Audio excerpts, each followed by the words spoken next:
विनायक चतुर्थी व्रत कथा। नमस्कार भाइयों बहनों, जय मां गायत्री। आप सभी का मेरे YouTube चैनल शुभकर्मा ही अष्टो में स्वागत है। आज के इस वीडियो में सुनते हैं विनायक चतुर्थी व्रत कथा। आप सभी से विनम्र निवेदन है, अगर आप मेरे चैनल पर पहली बार आए हैं तो प्लीज वीडियो को लाइक, चैनल को सब्सक्राइब और वीडियो को ज्यादा से ज्यादा शेयर अवश्य करें, ताकि आपके साथ साथ आपके अपने भी इस कथा का लाभ ले सकें और भगवान गणेश की कृपा आपके साथ आपके घर परिवार पर हमेशा बनी रहे। विनायक चतुर्थी को वरद चतुर्थी, संकष्टी चतुर्थी, गणेश चतुर्थी कई अलग अलग नामों से जाना जाता है।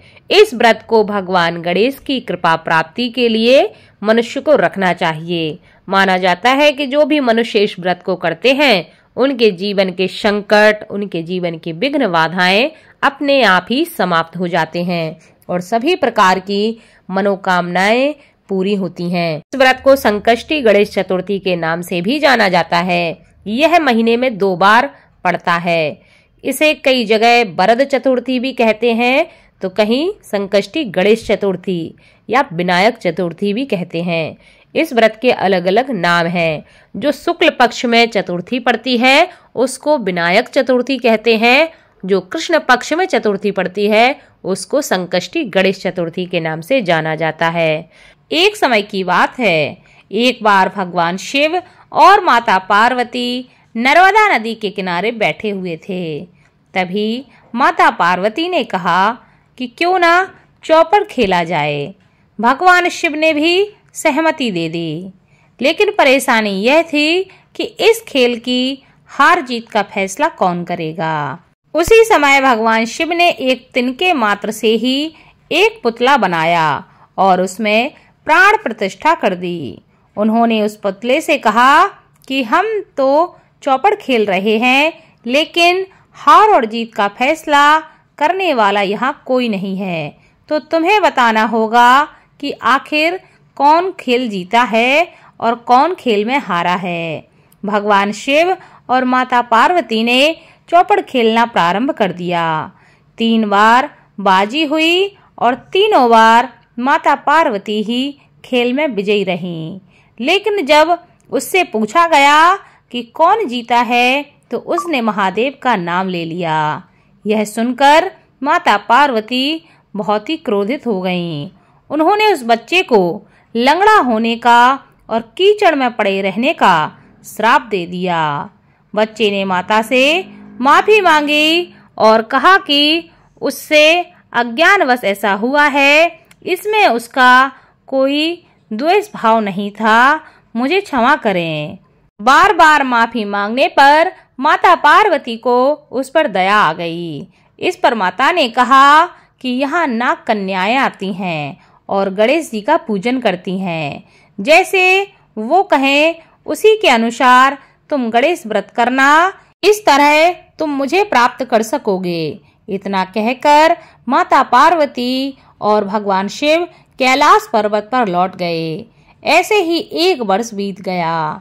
फिर वहां नाग कन्याएं आईं और इस बालक को गणेश जी के व्रत की विधि बतलाई।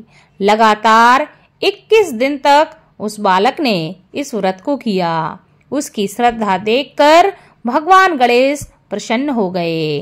गणेश जी ने बालक से कहा कि मांगो, जो भी तुम्हारी इच्छा हो मैं तुम्हें वरदान दूंगा। तब बच्चे ने कहा कि उसे इतनी शक्ति दें कि वो अपने पैरों पर चल सके और कैलाश पर्वत पर अपने माता पिता के पास जा सके। उस बालक को वरदान देकर भगवान गणेश वहां से अंतर ध्यान हो गए। वरदान पाकर बच्चा कैलाश पर्वत पर जा पहुंचा। यहाँ उसने पूरी कथा भगवान शिव को सुनाई, लेकिन वहां माता पार्वती नहीं थी। चौपड़ वाले दिन से माता पार्वती भगवान शिव से विमुख होकर चली गई थीं। ऐसे में उन्हें वापस लाने के लिए बच्चे के कहे अनुसार 21 दिनों तक भगवान श्री गणेश का व्रत किया। इसके प्रभाव से माता पार्वती के मन से भगवान शिव के लिए नाराजगी समाप्त हो गई। जब उन्होंने इस व्रत के बारे में माता पार्वती को बताया तो उनके मन में कार्तिकेय से मिलने की इच्छा जागृत हो गई। फिर माता पार्वती ने भी 21 दिन तक भगवान गणेश का यह व्रत किया और व्रत पूरा होने पर कार्तिकेय जी स्वयं अपनी माता से मिलने के लिए वहां पर आए। तब से लेकर आज तक यह व्रत सभी मनोकामनाओं की पूर्ति करने वाला व्रत माना जाता है। जो भी मनुष्य अपनी जीवन के संकटों को समाप्त करना चाहता है, जीवन में सुख समृद्धि चाहता है और जीवन के सभी मनोरथों को पूर्ण करना चाहता है, उसको विनायक चतुर्थी का व्रत अवश्य करना चाहिए और इस कथा को श्रवण करना चाहिए। इस कथा को श्रवण करने मात्र से भगवान गणेश की कृपा हमेशा बनी रहती है और मनुष्य के जीवन में किसी भी प्रकार का संकट, विघ्न, बाधाएं नहीं आती हैं। बोलो भगवान गणेश की जय।